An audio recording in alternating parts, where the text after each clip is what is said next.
എന്നാൽ ആയിഷ റളിയല്ലാഹു അൻഹ നബി സല്ലല്ലാഹു അലൈഹി വസല്ലമയുടെ വഫാത്തിന് ശേഷം അവരെന്തിനു വേണ്ടിയാണ് ജീവിച്ചത്? ദീർഘമായ വർഷങ്ങൾ, പതിറ്റാണ്ടുകൾ പിന്നീടും ജീവിച്ചിരുന്നു. അല്ലാഹുവിന്റെ റസൂലിന്റെ സുന്നത്ത് പഠിപ്പിക്കാൻ വേണ്ടി. അല്ലാഹുവിന്റെ റസൂലിന്റെ ജീവിതം എന്തായിരുന്നു എന്ന് സ്ത്രീകൾക്കിടയിൽ കാണിച്ചു കൊടുക്കുകയായിരുന്നു ആയിഷ റളിയല്ലാഹു അൻഹ. അവരുടെ ജീവിതത്തിൽ ഈ രണ്ട് സ്വഭാവങ്ങൾ കാണാമായിരുന്നു. നബി സല്ലല്ലാഹു അലൈഹി വസല്ലമയുടെ ജീവിതത്തിൽ ഉള്ളതുപോലെ തന്നെ. ഒരിക്കൽ മുആവിയ റളിയല്ലാഹു അൻഹു, അദ്ദേഹം ഭരണാധികാരിയായിരുന്നു, നമുക്കറിയാം. അദ്ദേഹം 1,00,000 ദിർഹം ആയിഷ റളിയല്ലാഹു അൻഹ കൊടുത്തയച്ചു.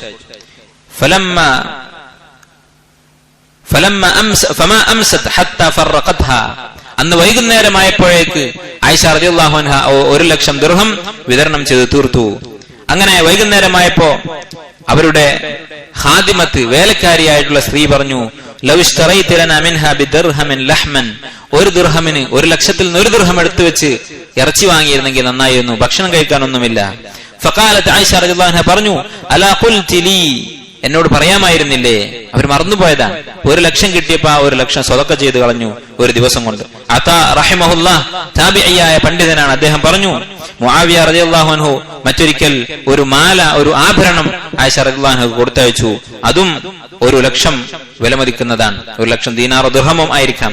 അത്രയും വിലയുള്ള ഈ സ്വർണ്ണമാല കിട്ടിയപ്പോൾ ആയിഷ റളിയല്ലാഹു അൻഹ എന്താണ് ചെയ്തത്?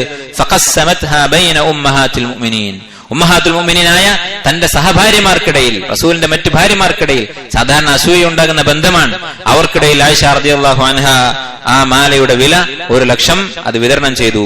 ഉർവത്ത് ഇബ്നു സുബൈർ റഹിമഹുല്ലാഹ് ആയിഷ റളിയല്ലാഹു അൻഹയുടെ സഹോദരിയായ അസ്മാ റളിയല്ലാഹു അൻഹയുടെ മകനാണ്, സഹോദരി പുത്രനാണ് ഉർവ റഹിമഹുല്ലാഹ്.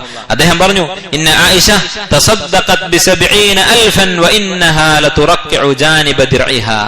ഒരിക്കൽ ആയിഷ റളിയല്ലാഹു അൻഹ 70,000 ദിർഹം സദഖ ചെയ്തു. ആ സമയത്ത് അവരുടെ വസ്ത്രം, ദിർ എന്ന് പറഞ്ഞാൽ സ്ത്രീകൾ ഹിജാബിനകത്ത് ശരീരത്തിൽ ധരിക്കുന്ന വസ്ത്രമാണ്, ആ ദിർ അവർ തുന്നിക്കൂട്ടിക്കൊണ്ടിരിക്കുകയായിരുന്നു. കീറിയ ആ വസ്ത്രം തുന്നി അങ്ങനെയാണത് ഇട്ടുകൊണ്ടിരുന്നത്. ആ സമയത്താണ് 70,000 സദഖ ചെയ്തത്. ഇബ്നു സുബൈർ, അബ്ദുല്ലാഹ് ഇബ്നു സുബൈർ റഹിമഹുല്ലാഹ്, അദ്ദേഹം ഭരണാധികാരിയായിരുന്നു. അദ്ദേഹവും ഒരിക്കൽ 1,00,000 ദിർഹം ആയിഷ റളിയല്ലാഹു അൻഹക്ക് കൊടുത്തയച്ചു.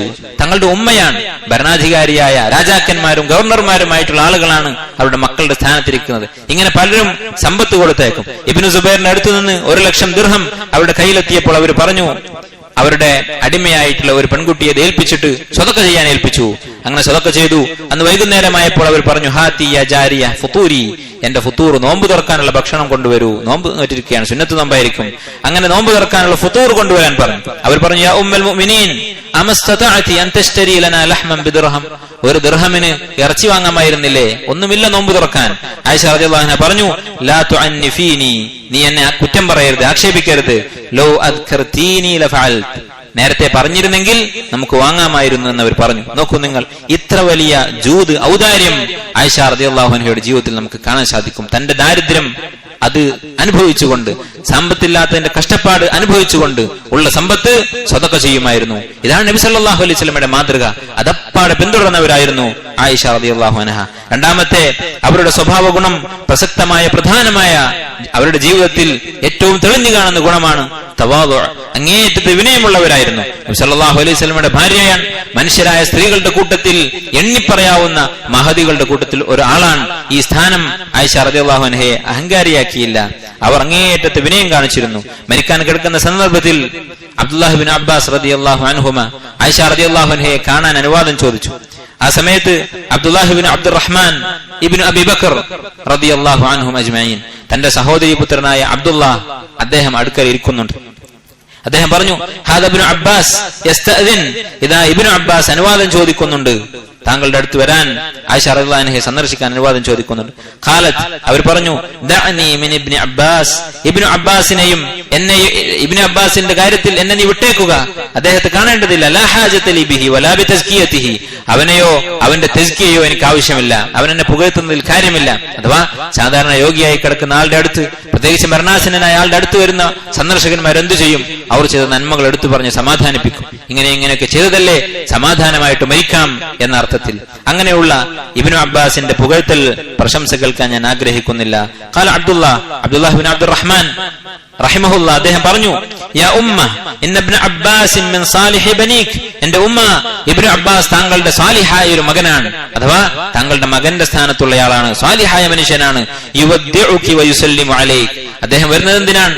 ഉമ്മയായ താങ്കളെ സലാം പറഞ്ഞ് പിരിയാൻ വേണ്ടിയാണ്, യാത്രയയക്കാൻ വേണ്ടിയാണ്, അഥവാ മരിച്ചു പോവുകയാണ്, ദുനിയാവിൽ നിന്ന് യാത്രയയക്കാൻ വേണ്ടിയാണ്. അപ്പോ ആയിഷ റളിയല്ലാഹു അൻഹ പറഞ്ഞു ഫഅദൻ ലഹു ഇൻ ശിഅത്, അങ്ങനെയാണെങ്കിൽ നിനക്ക് താല്പര്യമുണ്ടെങ്കിൽ അനുവാദം കൊടുത്തേക്കുക. ഇബ്നു അബ്ബാസ് റളിയല്ലാഹു അൻഹു ആയിഷ റളിയല്ലാഹു അൻഹയുടെ അടുക്കൽ വന്ന് ഇരിക്കുകയും അവരോട് സംസാരിക്കുകയും ചെയ്തു. അബ്ശിരി, നിങ്ങൾ സന്തോഷിച്ചു കൊള്ളുക. ഫവല്ലാഹി മാ ബൈനകി വബൈന അൻ തുഫാരിഖി കുല്ല നസബിൻ വതൽഖി മുഹമ്മദൻ വൽ അഹിബ്ബ, താങ്കൾ ഈ ദുനിയാവിലെ പ്രയാസങ്ങളിൽ നിന്നൊക്കെ രക്ഷപ്പെടാൻ പോവുകയാണ്. മുഹമ്മദിനെയും കൂട്ടുകാരെയും സല്ലല്ലാഹു അലൈഹി വസല്ലം, അദ്ദേഹത്തെയും അദ്ദേഹത്തിന്റെ സഹാബത്തായ താങ്കളുടെ മാതാപിതാക്കൾ അടക്കമുള്ള മഹാന്മാരെയും കണ്ടുമുട്ടാൻ എന്തുമാത്രം മതി. ഇല്ല അൻ തുഫാരിഖ റൂഹുകി ജസദകി, ഈ ശരീരത്തിൽ നിന്ന് ആത്മാവ് പിരിയേണ്ട താമസമേയുള്ളൂ. സ്വർഗമുറപ്പാണ്. സ്വർഗത്തിൽ കാലുകുത്തിയ ആളാണ് ആയിഷ റളിയല്ലാഹു അൻഹ. സ്വർഗമുറപ്പ് കിട്ടിയിട്ടുള്ള ആളാണ്, യാതൊരു സംശയവുമില്ല. സ്വർഗത്തിൽ അള്ളാഹുവിന്റെ റസൂലിന്റെ ഭാര്യയായിരിക്കും എന്നതിൽ സംശയമില്ല. അതുകൊണ്ട് മരിച്ചാൽ മതിയല്ലോ എന്ന് ഇബ്നു അബ്ബാസ് റളിയല്ലാഹു അൻഹു പറഞ്ഞു. എന്നിട്ട് ആയിഷ റളിയല്ലാഹു അൻഹയുടെ പല മഹത്വങ്ങളും എടുത്ത് പറയാൻ തുടങ്ങി. ഇത് ചെയ്യാവുന്ന കാര്യമാണ്, സലഫുകൾ ചെയ്തിട്ടുള്ളതാണ്. മരിക്കാൻ കിടക്കുന്ന ആളുകൾ അടുത്തുപോയി അവരെ ആശ്വസിപ്പിക്കുകയും പ്രതീക്ഷയുണ്ടാക്കുന്ന സംസാരം നടത്തുകയും ചെയ്യണം. അവരുടെ സൽക്കർമ്മങ്ങൾ ഓർമ്മിപ്പിക്കണം.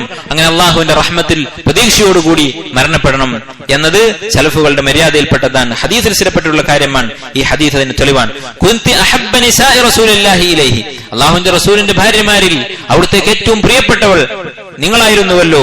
വലം യകുൻ യുഹിബ്ബു ഇല്ലാ തയ്യിബ, നല്ലതിനെ അല്ലാതെ അള്ളാഹുവിന്റെ റസൂൽ സ്നേഹിക്കുകയില്ലല്ലോ. അതുപോലെ തന്നെ തയമ്മുമിന്റെ ആയത്തിറങ്ങിയതിനെ കുറിച്ച്, ആയിഷ റളിയല്ലാഹു അൻഹയെ കൊണ്ടുണ്ടായ ബറക്കത്തുകളെ കുറിച്ച്, ഇങ്ങനെ നിരവധി കാര്യങ്ങൾ അവരെടുത്തു പറഞ്ഞു. ഇബ്നു അബ്ബാസ് റളിയല്ലാഹു അൻഹു എടുത്തു പറഞ്ഞു. അതുപോലെ ആയിഷ റളിയല്ലാഹു അൻഹയ്ക്കെതിരെ ഉണ്ടായ ആരോപണം നമുക്കറിയാം. ആ ആരോപണം നിഷേധിച്ചുകൊണ്ട് അല്ലാഹു തആല വിശുദ്ധ ഖുർആൻ നിരവധി ആയത്തുകൾ അവതരിപ്പിച്ചു. ആ സംഭവം പറഞ്ഞുകൊണ്ട് ഇബ്നു അബ്ബാസ് റളിയല്ലാഹു അൻഹു പറഞ്ഞു, ഫാസ്ബഹ ലൈസ മസ്ജിദുൻ യുദ്കറു ഫീഹി ഇസ്മുല്ലാഹ്, അല്ലാഹുവിന്റെ നാമം സ്മരിക്കപ്പെടുന്ന ഒരു പള്ളിയുമില്ല.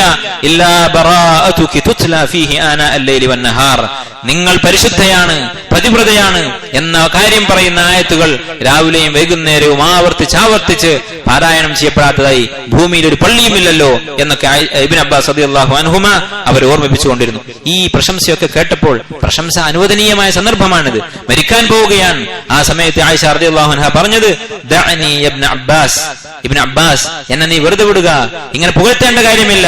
ഫവല്ലാഹി വദിത്തു അന്നി കുന്തു നസ്യം മൻസിയ, ഞാൻ ആഗ്രഹിക്കുന്നത് എന്നെ ആളുകൾ മറന്നുപോയിരുന്നെങ്കിൽ, അഥവാ ഒന്നുമല്ലാതെ നശിച്ചു പോയിരുന്നെങ്കിൽ എന്നാണ്. ഹിസാബാണ് പേടിക്കുന്നത്, ഒന്നുമല്ലാതെ ഇല്ലാതായിരുന്നെങ്കിൽ എന്നാണ് ഞാൻ ആഗ്രഹിക്കുന്നത് എന്ന് ആയിഷ റളിയല്ലാഹു അൻഹ പറഞ്ഞു. ഇപ്പോൾ ഇതായിരുന്നു അവരുടെ വിനയം. നേരത്തെ നമ്മൾ കണ്ട അവരുടെ ഔദാര്യത്തിന്റെ ഉദാഹരണങ്ങൾ നമ്മൾ മനസ്സിലാക്കിയതാണ്. ഈ സ്വഭാവ ഗുണങ്ങളൊക്കെയാണ് ഈ മഹാന്മാരുടെ ജീവിതത്തിൽ നമ്മൾ പകർത്തേണ്ടത്.